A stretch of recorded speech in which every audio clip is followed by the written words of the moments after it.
quand Thauvin motive le groupe à la mi-temps de France-Azerbaïdjan. Entré en jeu face à l'Azerbaïdjan ce vendredi, Florian Thauvin a retrouvé le groupe France et inscrit son premier but depuis 2019.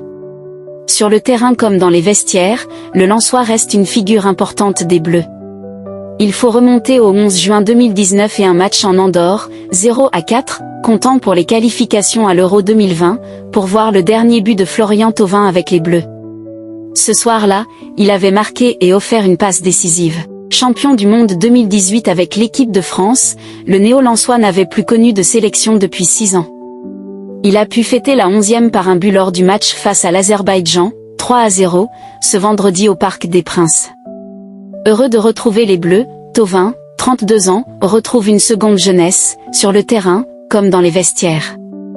Alors que les Bleus venaient seulement d'inscrire le premier but du match par l'intermédiaire de Kylian Mbappé, dans le temps additionnel de la première mi-temps, Thauvin a profité de la pause pour donner un coup de boost à ses coéquipiers. Une parole importante pour le numéro 10 des Sang et Or. Prenez du plaisir. Bousculé par le discours de Didier Deschamps et le petit coup de gueule à la mi-temps du match face à l'Azerbaïdjan, les Bleus ont remis du rythme en seconde période. Joueur le plus âgé du groupe, Thauvin a également donné de la voix dans les vestiaires du Parc. Dans une séquence partagée par Téléfoot ce dimanche, on aperçoit le Lensois au plus près de ses coéquipiers, très positif dans son message avant de reprendre le jeu. « Allez les gars, on repart, on met du rythme. Il manque un petit peu plus. Prenez du plaisir. C'est dans les intentions qu'on fera la différence. Là il manquait un petit peu.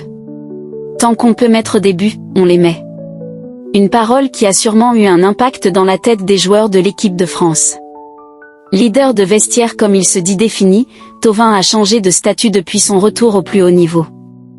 Les galères du Mexique sont terminées et son passage à l'Udinese, où il portait le brassard de capitaine, lui a ouvert les portes de la Ligue 1 et désormais des Bleus. Venu pour remplacer Bradley Barcola, blessé, le gaucher orléanais a donné l'exemple et honoré sa première sélection depuis 2019 avec un but à la 84e minute, le troisième des Bleus, une minute seulement après son entrée sur la pelouse. Comme dans un rêve avec « des étoiles dans les yeux », comme il l'a évoqué à la fin du match, Thauvin pourrait être un atout inattendu en vue du prochain mondial 2026.